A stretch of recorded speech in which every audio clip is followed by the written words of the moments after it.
Good morning, everyone. This is Revant from CSM Section C, first semester. Today, I'm going to talk about the most important concepts in computer science, which is object-oriented programming, simply called as OOPS. Let's start with some introduction. Before OOPS came into the existence, programming was mainly procedural, meaning code was written as series of instructions or procedures. However, as software became more complex, it became difficult to manage and reuse. That's when OOPS came into play to make programming more organized, modular, and reusable. OOPS is based on the concepts of objects, which is represent real-world entities like a student, a car, or a bank account. Each object contains attributes and functions that operate on the data. Attributes nothing but data, functions nothing but methods. And object-oriented programming is a paradigm that models real-world entities as objects. Each object encapsulates data and behavior, promoting modular, reusable, and scalable code. This is the word OOPS. Next, we are going to next slide. Core concepts of OOPS. There are four main pillars of OOPS: encapsulation, abstraction, inheritance, and polymorphism. Classes and objects. Classes is blueprint of object. Object is instance of a class. Next, we are going to discuss about encapsulation. This is the one example. Encapsulation. Encapsulation means wrapping data and methods together into a single unit called as class. It helps to protect data from outside instance and misuses. For example, in a bank account class, the data like account number and balance are kept private and can only be accessed through the public methods like deposit or withdraw. Simply encapsulation is called data hiding. Now we are going to the slide abstraction. Abstraction means showing only essential features and hiding unnecessary details. It allows programs to focus on what an object does rather than how it does. Example, when you drive a car, you use the steering wheel and brakes. You don't need to know how to engine or transmission works internally. Abstraction is simply called as hiding the complexity. Here is the one example of abstraction. A bank account class may expose deposit and withdraw, but hide the transaction logs. Next, we are going to next slide. Inheritance. Inheritance Inheritance means which allows a class to acquire properties and behavior from another class. It helps to code reusability and reduces the redundancy. For example, if we have a base class vehicle, classes like car, bike, and bus can inherit common properties from it, such as speed or fuel type. Here is one. Here is another example. Class animal, class A from class B, class C.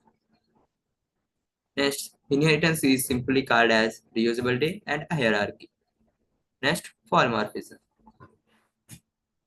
The word polymorphism means many forms. It allows one function or method to behave differently based on the object calling it. Also, polymorphism enables one interface to represent multiple behaviors. Here are the examples. For, for example, a method draw can draw a circle, square, or triangle depending on which class it's. Animal A equal to new dog, eat. Method eat behaves differently based on the object type. Next one, here are some differences about abstraction and encapsulation. Abstraction is a general concept formed by extracting common features from specific examples, or the act of withdrawing or removing something unnecessary. Encapsulation is the mechanism that together code and the data is mind mapping and keeps both safe from outside and interface and misuses. Abstraction, next one. You can use abstraction using interface and abstract class. Encapsulation. You can implement encapsulation using access modifiers, public, protected, and private.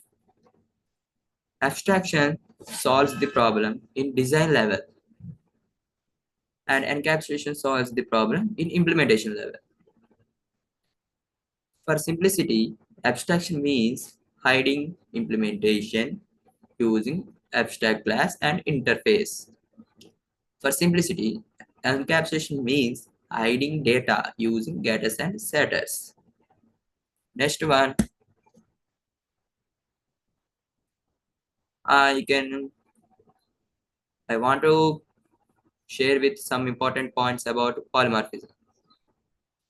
There are two main types of polymorphism. Compile time achieved by method overloading. Running time achieved by method overriding. Polymorphism is simply called as same function or different behavior. Next, we are discussing about advantages of OOPS.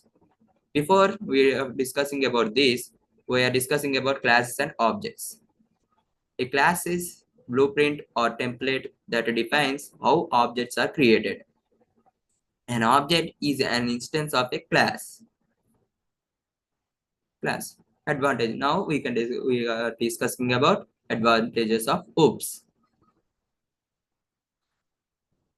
OOPS is used for code reusability through inheritance, data security through encapsulation, flexibility and scalability through polymorphism.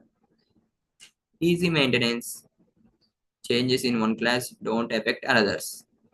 Real world modeling. Code becomes more initiative and logical. In real life examples, in banking system, OOPS helps manage different account transactions and users using classes and objects. In games, characters, weapons, and environment can call be modeled as objects. In e-commerce, products, customers, and orders are represented as objects interacting with each other. Next, object-oriented architecture. Class hierarchy with inheritance encapsulation and polymorphism arrows shows how objects interact and share behavior. So now we are going to the main slide and final slide. In conclusion, object-oriented programming, how we write and manage code. It provides a structured, reusable, and logical approach to problem solving.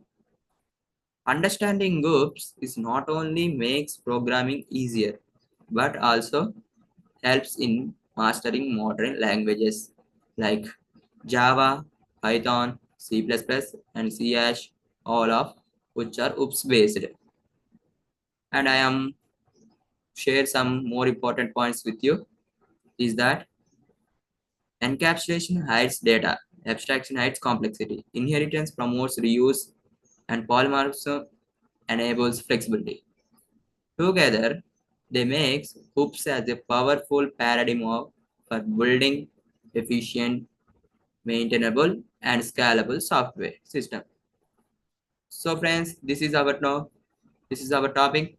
Now we are going to end this one. Thank you to everyone.